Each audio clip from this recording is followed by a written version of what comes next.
आकाशवाणी भोपाल से प्रस्तुत हैं प्रादेशिक समाचार।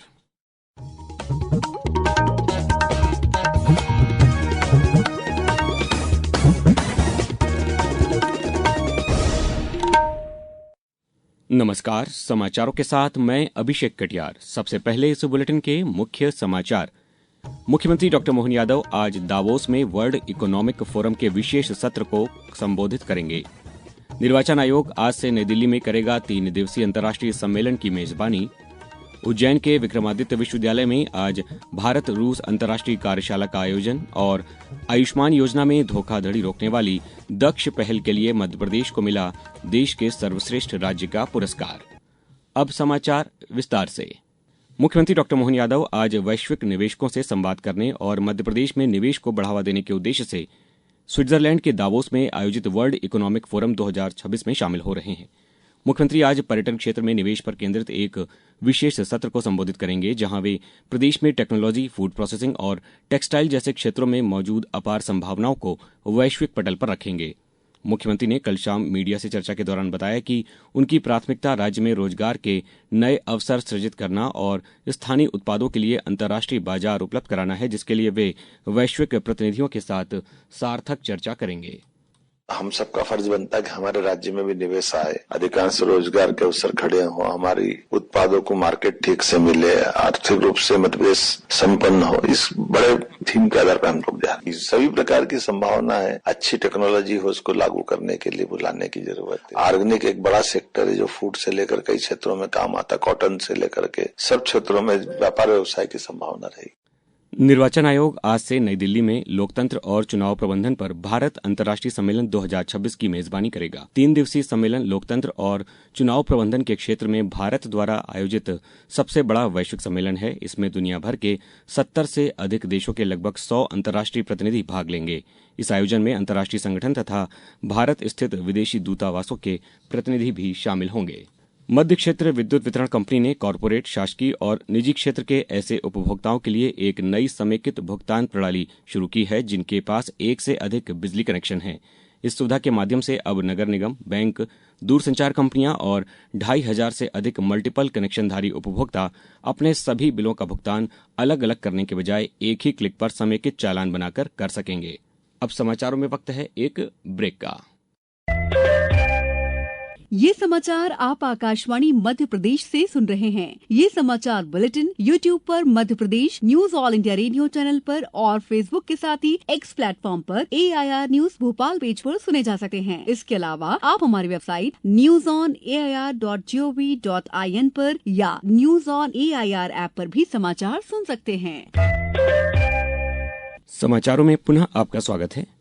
प्रधानमंत्री के सक्रिय शासन और समयबद्ध कार्यान्वयन के प्रमुख मंच प्रगति ने अपनी 50वीं सफल बैठक के साथ एक महत्वपूर्ण उपलब्धि हासिल की है। प्रधानमंत्री नरेंद्र मोदी ने इसे वर्ष 2015 में शुरू किया था।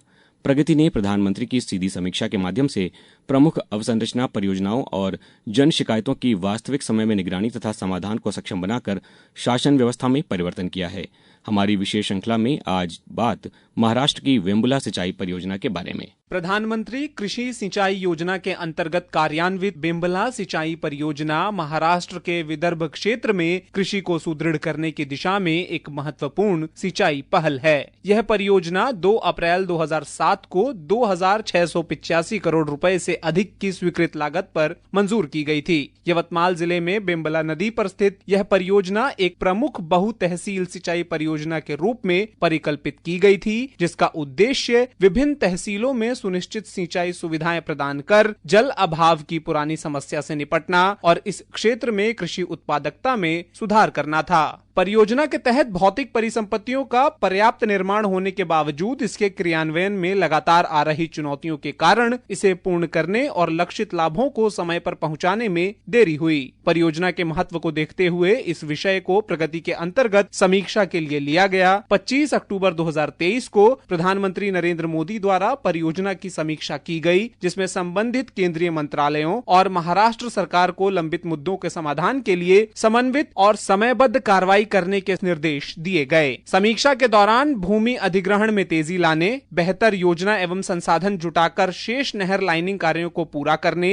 तथा देहानी लिफ्ट सिंचाई योजना में ठेकेदार संबंधी समस्याओं के समाधान पर विशेष बल दिया गया। प्रगति समीक्षा के बाद परियोजना के क्रियान्वयन में उल्लेखनीय तेजी आई। राज्य स्तर ने निगरानी को सुदृढ़ किया और कार्यों में तेजी लाने के लिए बहुआयामी रणनीति अपनाई। परिणाम स्वरूप बेम्बला सिंचाई परियोजना को पिछले वर्ष 3 जून को कमीशन कर दिया गया।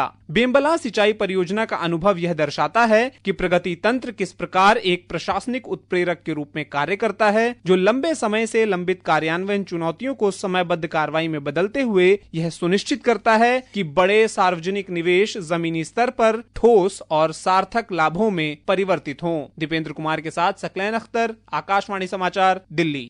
उज्जैन के सम्राट विक्रमादित्य विश्वविद्यालय में आज भारत और रूस के बीच उच्च शिक्षा के क्षेत्र में शैक्षणिक आदान प्रदान को बढ़ावा देने के लिए अनुवाद विमर्श, विज्ञान और व्यवहार का संश्लेषण विषय पर एक दिवसीय अंतर्राष्ट्रीय कार्यशाला का आयोजन किया जा रहा है। रूसी मानविकी विश्वविद्यालय मॉस्को और सम्राट विक्रमादित्य विश्वविद्यालय के सहयोग से आयोजित इस कार्यशाला में दोनों देशों के विशेषज्ञ इस बात पर मंथन करेंगे कि अनुवाद केवल भाषा का परिवर्तन नहीं बल्कि दो संस्कृतियों को जोड़ने वाला एक विज्ञान है। कार्यशाला में जहां अनुवाद की बारीकियों और तकनीकी चुनौतियों पर चर्चा होगी, वहीं अंतिम सत्र में विद्यार्थी अंतर्राष्ट्रीय विशेषज्ञों से सीधे संवाद कर रूस में शिक्षा की संभावनाओं के बारे में जानकारी प्राप्त कर सकेंगे। आयुष्मान भारत योजना में धोखाधड़ी रोकने वाली दक्ष आयुष्मान पहल के लिए मध्य प्रदेश को देश के सर्वश्रेष्ठ राज्य के रूप में घोषित किया गया है। राष्ट्रीय स्वास्थ्य प्राधिकरण ने भुवनेश्वर में आयोजित चिंतन शिविर 2026 में राज्य को यह राष्ट्रीय पुरस्कार प्रदान किया। उप मुख्यमंत्री राजेंद्र शुक्ल ने इस उपलब्धि पर बधाई देते हुए कहा कि ये सम्मान स्वास्थ्य सेवाओं में पारदर्शिता और भ्रष्टाचार के खिलाफ सरकार की जीरो टॉलरेंस नीति का परिणाम है। राज्यपाल मंगूभाई पटेल ने कल सीहोर में आयोजित जनजातीय विकास सशक्तिकरण सम्मेलन को संबोधित करते हुए कहा कि शिक्षा ही परिवार और समाज की बदलाव की असली बुनियाद है। उन्होंने बच्चों के लिए समान शिक्षा और जनजातीय संस्कृति के संरक्षण पर जोर देते हुए नागरिकों से नशा त्यागने और सिकल सेल एनीमिया जैसी अनुवांशिक बीमारी को जड़ से खत्म करने के लिए जागरूक होने का आह्वान किया। उन्होंने मोगरा खेड़ा की निर्विरोध निर्वाचित पूर्णता महिला पंचायत की सराहना करते हुए इसे महिला सशक्तिकरण का एक उत्कृष्ट उदाहरण बताया। डाक विभाग ने देश भर में 887 एटीएम चालू करके अपने एटीएम ढांचे को मजबूत किया है। संचार मंत्रालय ने बताया है कि इन एटीएम्स के जरिए ग्राहक नकदी निकाल सकते हैं, बैलेंस देख सकते हैं और अन्य मूलभूत लेन देन कर सकते हैं। ये पहल विशेष रूप से ग्रामीण और दूर दराज के क्षेत्रों में रह रहे लोगों के लिए लाभदायक है। अब रुक करते हैं क्रिकेट का। महिला प्रीमियर लीग क्रिकेट के लीग मैच में कल दिल्ली कैपिटल्स ने मुंबई इंडियंस को 7 विकेट से हरा दिया। वडोदरा के बीसीए स्टेडियम में दिल्ली कैपिटल्स ने टॉस जीतकर गेंदबाजी करने का फैसला किया। मुंबई इंडियंस ने 5 विकेट पर 154 रन बनाए, जिसके जवाब में दिल्ली कैपिटल्स ने 19 ओवर में 3 विकेट पर ही लक्ष्य हासिल कर लिया। अब रुक करते हैं मौसम का। प्रदेश में पिछले 2 दिनों से कड़ाके की ठंड से लोगों को कुछ राहत मिली है और न्यूनतम तापमान में 4 डिग्री तक की बढ़ोतरी दर्ज की गई है। मौसम विभाग के अनुसार वर्तमान में 2 मौसमी सिस्टम सक्रिय हैं।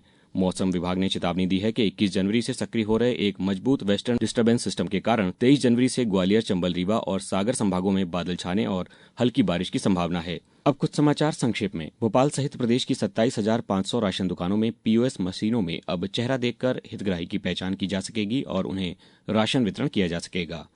कटनी में प्रधानमंत्री कृषक मित्र सूर्य योजना के तहत किसानों को सोलर पंप का लाभ देने प्रतिदिन विशेष शिविरों का आयोजन किया जा रहा है। अनुभूति कार्यक्रम के अंतर्गत कल वन मंडल उत्तर पन्ना में एक दिवसीय शैक्षणिक शिविर का आयोजन किया गया। डिंडौरी के शासकीय उच्चतर माध्यमिक विद्यालय कोहनी देवरी में छात्र छात्राओं को गौवंश आधारित जैविक एवं प्राकृतिक खेती का प्रशिक्षण कल प्रदान किया गया। आगरमालवा में मंगलवार को जनसुनवाई में कलेक्टर ने निराकरण योग्य आवेदनों का मौके पर ही निराकरण करवाया। खंडवा में सड़क सुरक्षा और जीवन रक्षा के उद्देश्य से यातायात पुलिस द्वारा स्कूली बच्चों के लिए चित्रकला प्रतियोगिता का आयोजन किया गया। और सतना तथा मैहर जिले के किसानों को खाद प्राप्त करने में होने वाली असुविधा को दूर करने के लिए प्रशासन ने ई विकास वितरण एवं कृषि उर्वरक आपूर्ति समाधान प्रणाली लागू की है। इस बुलेटिन में बस इतना ही। अगला बुलेटिन सुनिए दोपहर 2:10 पर। नमस्कार।